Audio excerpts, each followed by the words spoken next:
좋아요와 구독은 리턴극장 운영에 큰 힘이 됩니다. 가위가 서걱거리는 소리. 어쩌면 그 소리는 지난 30년간 그녀의 인생을 지배해온 유일한 리듬이었을지도 모른다. 날카로운 두 개의 쇠붙이가 교차하며 머리카락을 잘라내는 그 명쾌한 감각. 그녀는 오로지 그 감각 하나로 아들을 키웠고 집을 샀으며 세상의 풍파를 묵묵히 견뎌냈다.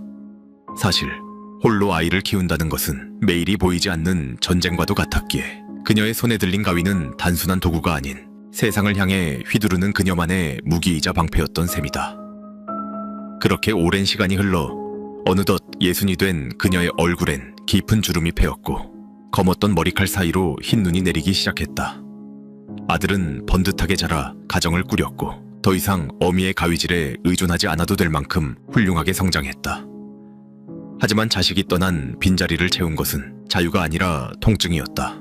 손목은 비가 오면 끊어질 듯 시려왔고 하루 종일 서 있었던 탓에 허리는 굳어버린 시멘트처럼 뻣뻣했다.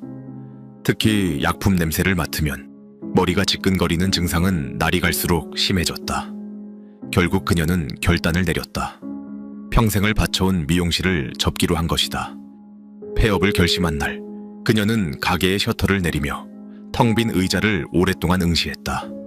수만 명의 머리카락이 바닥에 떨어졌던 그곳. 누군가는 기뻐했고 누군가는 위로받았던 그 작은 공간. 막상 문을 닫으려니 후련함보다 먼저 밀려온 것은 설명할 수 없는 아쉬움이었다. 그 자리에 남은 건 텅 빈 의자와 함께 그녀의 지난 세월뿐이었다. 소식은 빠르게 퍼졌다. 동네 사랑방이나 다름없었던 그녀의 미용실이 문을 닫는다는 소식에 단골 손님들은 아쉬움을 감추지 못했다. 아니 원장님, 이제 우리는 머리 어디서 하라고 문을 닫아요. 원장님만큼 내 두상 잘하는 사람 없는데. 그러게 말이야. 늙은이 머리 만져주는 데가 요새 어디 있다고. 섭섭해서 어쩌나. 나 이제 뽀글머리 누구한테 맡겨. 그녀는 손님들의 거친 손을 하나하나 잡으며 작별 인사를 건넸다. 죄송해요. 이제 몸이 예전 같지 않아서요. 그동안 정말 감사했습니다. 다른 좋은 원장님들 많으니까 걱정 마세요. 아쉬움과 섭섭함이 교차하는 작별이었다. 만남이 있으면 이별도 있는 법이라지만 30년의 세월을 정리하는 일은 생각보다 더 깊은 후유증을 남겼다. 마지막 날 간판을 내리는 인부들의 뒷모습을 보며 그녀는 눈시울을 붉혔다. 그렇게 그녀의 가위손 인생은 막을 내리는 듯했다. 그러나 습관이란 무서운 것이었다. 아니, 사람의 정이라는 것이 더 무서운 것일지도 모른다.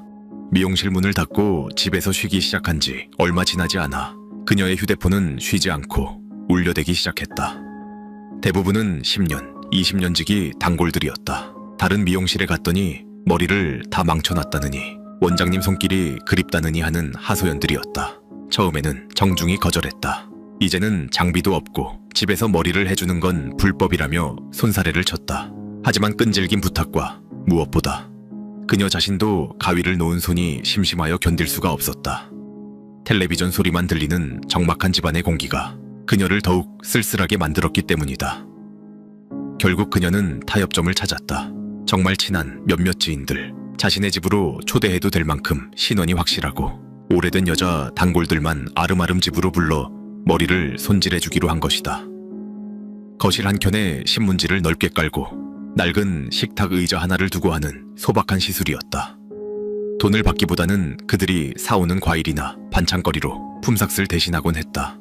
그것은 노동이라기보다는 소일거리였고 적막한 노년의 삶에 활력을 주는 유의였다.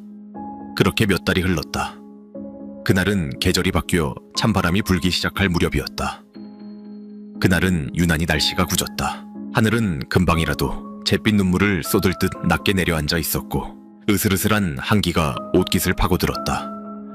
그녀는 저녁 창거리를 사기 위해 동네 어귀에 있는 정육점으로 향했다. 붉은 조명 아래 덩어리진 고기들이 걸려있는 정육점 특유의 비릿한 냄새가 코끝을 찔렀다. 국거리를 주문하고 기다리고 있을 때였다. 누군가 그녀의 어깨를 조심스럽게 두드렸다. 원장님 아니세요? 뒤를 돌아본 그녀는 눈을 가늘게 뜨고 상대를 확인했다. 낯이 익었다. 40대 중반쯤 되어 보이는 남자. 훤칠한 키에 서글서글한 인상. 그리고 늘 단정한 옷차림을 했던 그 남자였다. 그녀의 미용실에 꽤 오랫동안 다녔던 단골이었다. 아유, 이게 누구세요? 오랜만이네요. 잘 지내셨어요? 네, 저야 늘 똑같죠. 근데 원장님 그만두신 뒤로는 마음에 드는 미용실을 못 찾아서 아주 난감해요. 남자는 쑥스러운 듯 자신의 뒷머리를 긁적였다. 확실히 머리가 꽤 길어 지저분해 보였다. 귀를 덥수룩하게 덮은 머리카락이 그의 말끔한 인상을 해치고 있었다. 미용실 많잖아요. 요 앞에 새로 생긴 데도 잘한다던데. 에이, 원장님만큼 제 스타일 잘하는 분이 어디 있어요. 지난번엔 잘한다길래 다른 데 갔다가 바가지 머리 만들어놔서 한동안 모자만 쓰고 다녔다니까요. 저는 정말 원장님 손길 아니면 안 됩니다. 남자의 너스레에 그녀는 픽 웃음을 터뜨렸다. 남자는 예전부터 그랬다. 말수가 많지는 않았지만 깍듯하고 예의가 발랐으며 농담도 점잖게 할 줄 아는 소위 말하는 젠틀한 손님. 미용실에 올 때마다 캔커피 하나쯤은 꼭 사들고 오던 기억에 남는 단골이었다. 저 원장님, 실례가 안 된다면 부탁 하나만 드려도 될까요? 남자가 조심스럽게 주위를 살피며 말을 꺼냈다. 무슨 부탁인데요? 제 머리 좀 잘라주시면 안 될까요? 남자 커트는 금방 끝나잖아요. 제가 예전에 드렸던 비용의 2배, 아니 3배라도 드릴게요. 도저히 마음에 드는 미용실을 못 찾겠어서요. 그녀는 잠시 망설였다. 집으로 부르는 손님은 모두 여자였다. 그것도 아주 오랫동안 알고 지낸, 아무리 단골이었다지만 건장한 성인 남자를 혼자 사는 자신의 집으로 들이는 것은 껄끄러운 일이었다. 자식도 출가하고 없는 집에 남자를 들이는 건 남들 눈에도 좋지 않을 뿐더러 본능적인 경계심이 들었기 때문이다. 그러자 그녀의 표정에서 미세한 망설임을 읽었는지 남자가 황급히 손을 내저으며 덧붙였다. 아, 원장님 댁으로 가겠다는 게 아니에요. 실례인 거 압니다. 혹시 괜찮으시면 제가 사는 곳으로 와주실 수 있을까요? 바로 요 앞 빌라거든요. 도구만 가져오시면 제가 다 치우겠습니다.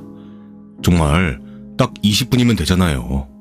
출장 미용이라니 그것 역시 내키지 않는 제안이었다. 혼자 사는 남자의 집에 여자인 자신이 혼자 들어간다. 요즘 같은 흉흉한 세상에 위험천만한 일일 수도 있었다. 그녀의 머릿속에서 경고등이 깜빡였다. 거절해야 한다고 이성은 속삭였다. 하지만 그녀의 시선이 남자의 선량해 보이는 눈매와 마주쳤을 때 경계심은 조금씩 허물어졌다. 그는 미용실에 올 때마다 항상 예의 바르게 행동했고 술 냄새를 풍긴 적도 없었고 무례하게 군 적도 없었다. 무엇보다 3배를 주겠다는 말이 솔깃하기도 했다. 게다가 남자가 사는 빌라는 동네에서 오래된 곳이지만 대낮에 잠깐 다녀오는 것이니 별일 없을 것이라 자위했다. 전 그러시면 이번 한 번만 해드릴게요. 워낙 단골이셨으니까 시간 맞춰 갈게요. 아이고, 정말 감사합니다. 원장님 덕분에 살았네요. 그럼 이번 주 주말 오후 괜찮으세요? 그렇게 약속은 잡혔다. 남자는 고맙다며 연신 90도로 고개를 숙였고 그녀는 정육점을 나서며 왠지 모를 찜찜함을 느꼈지만 이내 곧 잊어버리기로 했다. 그것이 돌이킬 수 없는 비극의 서막임을 그때는 꿈에도 알지 못했다. 시간은 무심하게 흘러 약속한 주말이 되었다. 하늘은 며칠 전 정육점에서 만났을 때처럼 여전히 우중충했다. 구름이 낮게 깔려 도시는 마치 거대한 흑백 사진 속에 갇힌 듯 채도가 낮았다. 그녀는 작은 가방에 가위와 빗 그리고 목에 두를 커트볼을 챙겨 집을 나섰다. 남자가 알려준 주소는 그녀의 집에서 걸어서 15분 정도 거리에 있는 오래된 빨간 벽돌 빌라였다. 지어진 지 꽤 오래되어 외벽의 타일이 군데군데 떨어져 나가 흉물스러웠고 건물 입구에는 을씨년스러운 바람이 불어닥쳐 윙윙거리는 소리를 냈다. 엘리베이터도 없는 낡은 건물이라 그녀는 무릎을 짚어가며 힘겹게 계단을 올라갔다. 어두침침한 계단 센서등은 켜졌다 꺼졌다를 반복하며 불안하게 깜빡거렸다. 302로 3층에 도착한 그녀는 거친 숨을 고르며 초인종을 눌렀다. 딩동 하는 소리가 텅 빈 복도의 정막을 날카롭게 깼다. 잠시 후 안에서 쿵쿵거리는 발자국 소리가 들리더니 문이 열렸다. 오셨어요, 원장님? 기다리고 있었습니다. 들어오세요. 남자는 환한 미소로 그녀를 맞이했다. 편안한 회색 트레이닝복 차림이었지만 여전히 말끔한 인상이었다. 그녀는 신발을 벗고 안으로 들어갔다. 집안은 의외로 휑했다. 혼자 사는 남자라 살림살이가 단출한 탓도 있겠지만 가구들이 최소한으로 놓여 있어 온기가 전혀 느껴지지 않았다. 거실에는 낡은 소파 하나와 텔레비전, 그리고 한쪽에 놓인 식탁이 전부였다. 벽지 색깔조차 발에 있어 집안 전체가 무채색이었다. 공기 중에는 묘하게 퀴퀴한 냄새가 섞여 있었다. 마치 오랫동안 환기를 시키지 않은 듯한 묵은 냄새, 혹은 젖은 빨래를 잘못 말렸을 때 나는 냄새 같았다. 집이 참 깔끔하네요. 남자 혼자 샀는데 뭐 볼 게 있나요? 이쪽 방으로 오시죠. 의자 준비해뒀습니다. 남자가 안내한 곳은 작은 방이었다. 방 한가운데에 등바디가 있는 의자가 덩그러니 놓여 있었고 바닥에는 미리 신문지를 넓게 깔아두는 센스도 보였다. 그녀는 그제야 안도하며 가방을 내려놓았다. 준비를 다 해두셨네요. 그럼 바로 시작할까요? 그녀는 익숙한 손놀림으로 커트볼을 꺼내 남자의 목에 둘렀다. 찍찍이를 붙일 때 느껴지는 남자의 목덜미는 차가웠다. 그녀는 빗을 꺼내 남자의 머리를 빗어내렸다. 머리카락은 꽤 자라 있었고 뻣뻣했다. 사각, 사각, 삭, 가위질이 시작되었다. 정적 속에 가위가 맞부딪히는 소리만이 방 안을 채웠다. 잘려나간 머리카락들이 검은 눈송이처럼 신문지 위로 툭툭 떨어졌다. 그녀는 집중했다. 30년간 해온 일이다. 눈을 감고도 할 수 있는 일이었다. 남자는 미동도 하지 않고 얌전히 앉아 있었다. 역시 원장님 손길은 다르네요. 가위 소리만 들어도 마음이 편해져요. 그런가요? 다행이네요. 그런데 머리숱이 예전보다 좀 줄으신 것 같아요. 나이 먹으니까 어쩔 수 없더라고요. 스트레스 받는 일도 좀 있고. 자연스럽게 근황에 대한 이야기가 오고 갔다. 분위기는 나쁘지 않았다. 그녀는 처음에 가졌던 긴장감이 거의 사라진 것을 느꼈다. 그저 평범한 단골 손님과 미용사의 대화였다. 20여 분이 지났을까. 커트가 거의 마무리되었다. 그녀는 스펀지로 남자의 목덜미와 얼굴에 묻은 머리카락을 털어냈다. 자, 다 됐습니다. 거울 한번 보실래요? 남자는 자리에서 일어나 방에 걸린 거울을 이리저리 비춰보았다. 와, 정말 마음에 들어요. 딴 데 갔으면 또 후회할 뻔했어요. 남자는 진심으로 만족해 보였다. 그녀도 덩달아 기분이 좋아졌다. 마음에 드신다니 다행이네요. 그럼 저는 이만 정리하고 가볼게요. 그녀가 가위를 챙겨 가방에 넣으려던 순간이었다. 저기 원장님, 혹시 머리도 좀 감겨주시면 안 될까요? 그녀는 하던 동작을 멈추고 남자를 쳐다봤다. 네? 머리를요? 여기 미용실 샴푸대도 없는데 어떡해. 아니, 그냥 화장실에서 감겨주시면 되죠. 제가 미용실 가는 이유 중에 제일 큰 게 남이 머리 감겨주는 게 시원하고 좋아서거든요. 집에서 혼자 감으면 그 느낌이 안 나서요. 돈은 섭섭지 않게 더 드릴 테니까 부탁 좀 드릴게요. 남자의 눈빛은 집요했다. 단순히 머리를 자르는 것 이상의 서비스를 요구하고 있었다. 그녀는 난감했다. 일반 가정집 화장실 구조상 남이 머리를 감겨주기는 매우 불편하다. 세면대에 엎드리거나 욕조에 걸터 앉아야 하는데 자세도 나오지 않을 뿐더러 옷이 젖기 십상이다. 아니, 그건 좀 곤란해요. 여기 시설이 그런 것도 아니고 옷도 젖으실 텐데 그냥 샤워하시면서 직접 감으시는 게. 아, 제발요, 원장님. 오랜만에 원장님 손맛 좀 느끼고 싶어서 그래요. 네? 여기까지 오셨는데 이것까지만 딱 해주세요. 남자는 거의 애원하듯 매달렸다. 말투는 정중했지만 그 속에 담긴 고집은 꺾이지 않을 기세였다. 그리고 묘하게 거절하면 안 될 것 같은 강압적인 분위기가 서서히 피어오르고 있었다. 남자의 눈동자가 조금 전보다 더 깊고 어두워 보였다. 그녀는 짧게 한숨을 내쉬었다. 알겠어요. 그럼 화장실로 가시죠. 대신 옷 젖어도 전 몰라요. 결국 그녀는 승낙하고 말았다. 껄끄러운 분위기를 빨리 정리하고 이 자리를 벗어나고 싶은 마음이 더 컸기 때문이다. 두 사람은 화장실로 이동했다. 좁고 습한 화장실이었다. 바닥 타일 사이에는 붉은 물때가 끼어 있었고 구석에는 검은 곰팡이 자국이 번져 있었다. 거실의 황량함과는 달리 화장실은 묘하게 생활에 찌든 내가 났다. 자세가 안 나오니까 저기 서서 허리랑 고개를 앞으로 푹 숙이세요. 제가 샤워기로 뿌려드릴게요. 네, 알겠습니다. 남자는 순순히 세면대 옆 공간에 서서 허리를 90도로 굽히고 고개를 숙였다. 그녀는 샤워기 물을 틀어 온도를 맞췄다. 촤 하는 물소리가 좁은 화장실을 가득 채우며 울렸다. 그녀는 남자의 머리에 물을 적시고 샴푸를 짜냈다. 거품을 내어 두피를 문지르기 시작했다.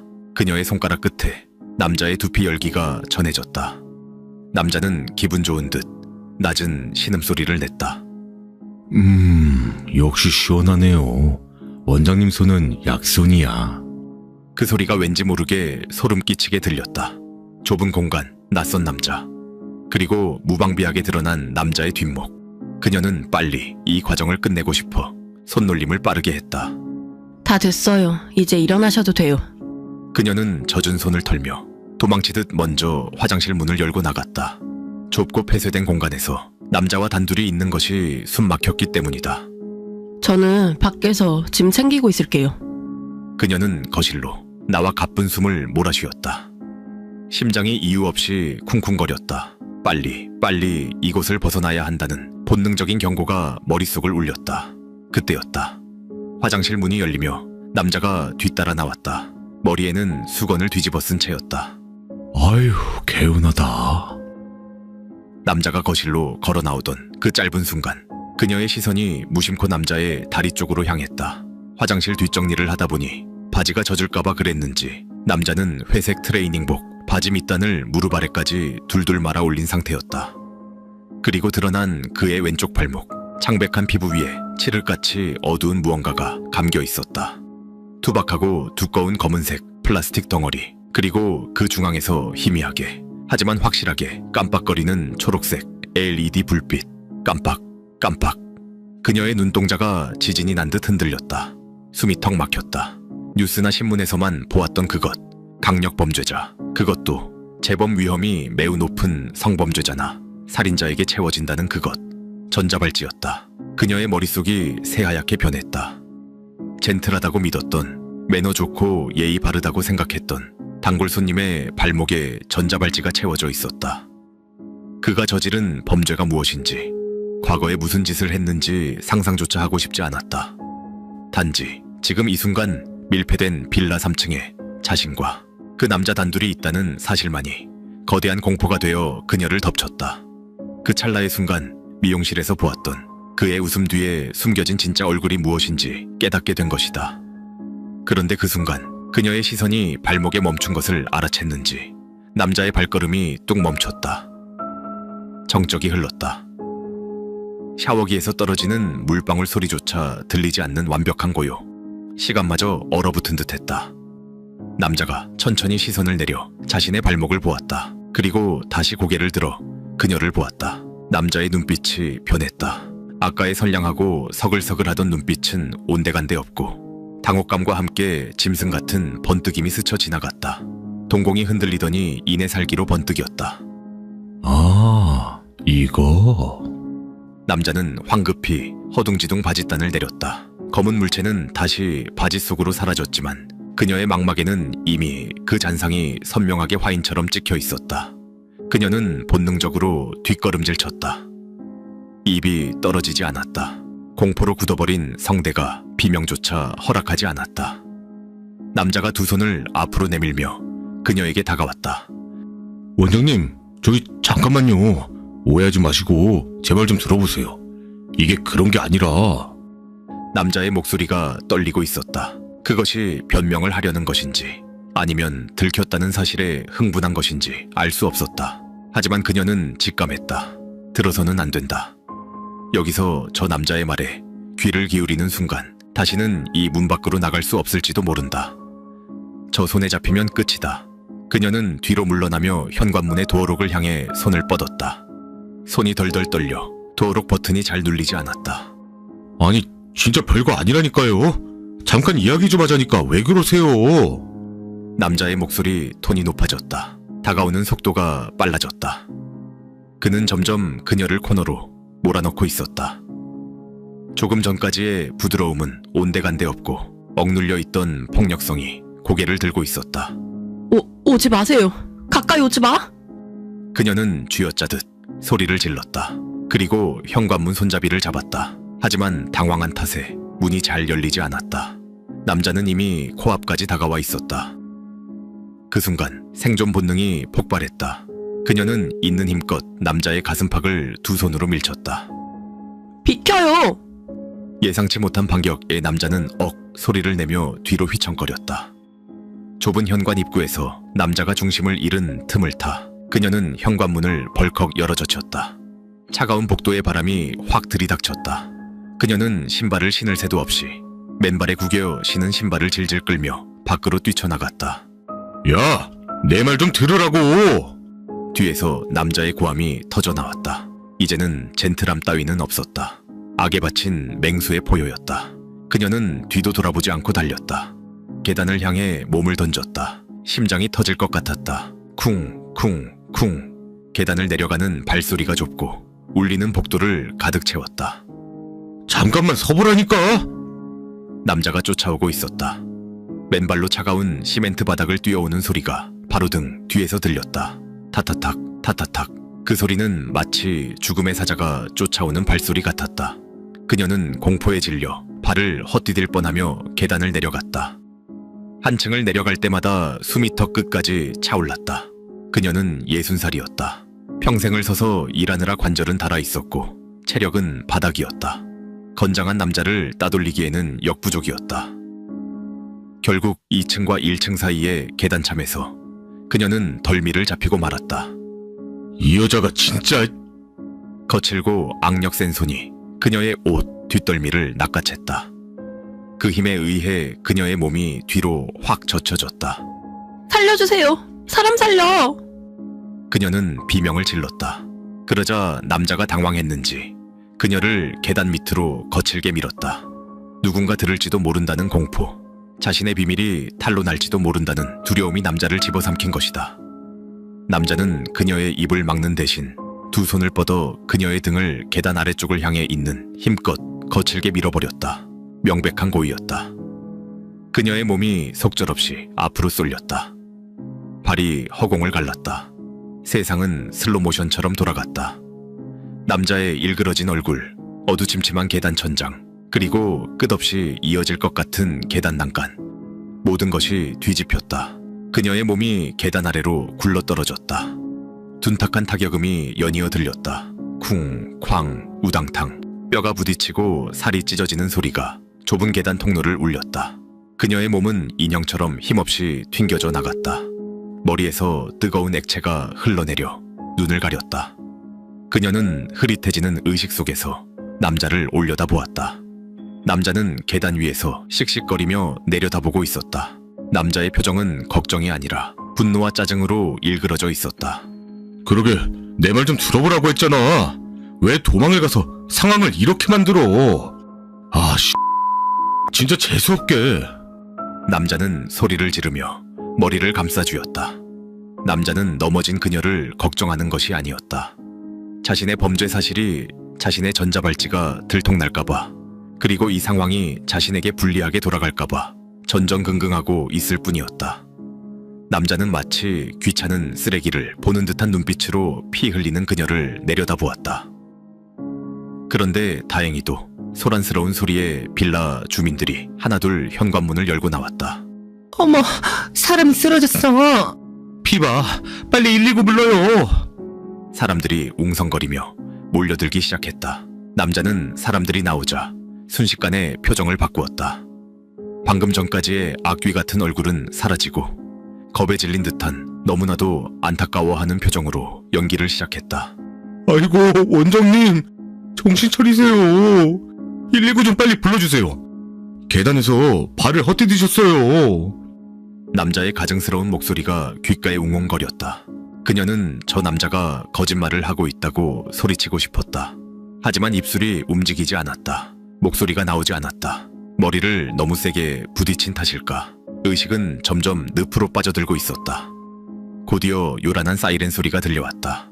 구급대원들이 뛰어 올라왔고 그녀는 들것에 실려 구급차로 옮겨졌다. 멀어지는 의식 속에서 그녀는 남자가 경찰에게 무언가 열심히 설명하는 모습을 보았다. 남자는 눈물까지 글썽이며 연기하고 있었다. 그것이 그녀가 본 마지막 세상의 모습이었다. 그 후로 며칠, 아니 몇 주가 지났는지 알 수 없었다. 그녀가 다시 눈을 떴을 때는 병원의 하얀 천장이 보였다. 코끝에는 소독약 냄새가 진동했다. 몸을 일으키려 했지만 손가락 하나 까딱할 수 없었다. 목소리를 내보려 했지만 바람 빠지는 소리조차 나오지 않았다. 의사가 다가와 그녀의 눈에 펜라이트를 비췄다. 의식이 돌아오셨군요. 제 말이 들리면 눈을 깜빡여 보세요. 그녀는 필사적으로 눈을 깜빡였다. 환자분, 상심에 크시겠지만 상태에 대해 설명드리겠습니다. 환자분은 경추 손상이 심해 하반신 마비가 왔습니다. 뇌 손상으로 인해 언어 능력도 상실되었고요. 지금으로서는 눈을 깜빡이는 것 외에는 의사소통이 불가능합니다. 청천벽력 같은 선고였다.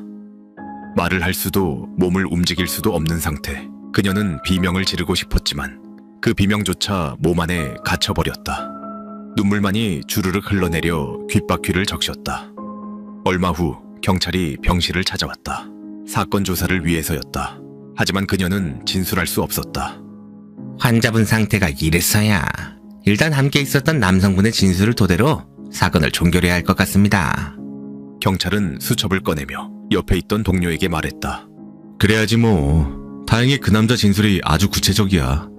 원장님이 머리를 잘라주러 오셨는데 나갈 때 돈 받는 걸 깜빡하셨는지 그냥 가시더래. 그래서 바로 뒤따라가서 돈 드리려고 불렀는데 원장님이 급하게 가시다가 발을 헛디뎌서 구르셨다는 거야. 그 남자가 얼마나 슬퍼하던지.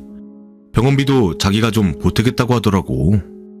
거짓말. 새빨간 거짓말이었다. 그녀는 아니라고. 그 남자가 자신이 전자발찌를 찬 범죄자라는 걸 들켜서 쫓아오다가 사람들에게 들킬 것 같자 입을 막으려고 일부러 계단에서 밀어버린 거라고 말하고 싶었다. 그래서 눈을 깜빡여 신호를 보내려 했지만 경찰은 그저 그녀가 고통스러워하는 줄로만 알았다. 아휴, 많이 힘드신가 보네. 저희는 이만 가보겠습니다. 괜찮으세요? 경찰은 고개를 꾸벅 숙이고 병실을 나갔다. 닫히는 문 너머로 그녀의 억울함은 영원히 묻혀버렸다. 그녀는 병실 침대에 누워 창밖을 바라보았다. 그녀가 할 수 있는 것은 오직 생각하는 것뿐이었다. 끝없이 재생되는 그날의 기억, 남자의 발목에서 깜빡이던 초록색 불빛, 자신을 내려다보던 악마 같은 표정, 경찰 앞에서의 가증스러운 눈물 연기, 그리고 혹시라도 남자가 병문 안을 와 귀에 대고 무언가를 속삭이지는 않을지 모른다는 생각뿐이었다. 원장님, 평생 비밀 지켜줄 거지?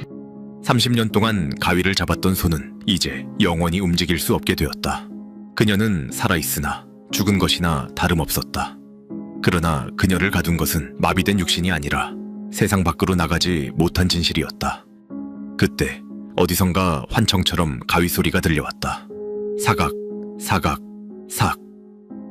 그것은 그녀의 지난 날을 자르는 소리이자 그녀의 남은 생을 조각내는 소리였다.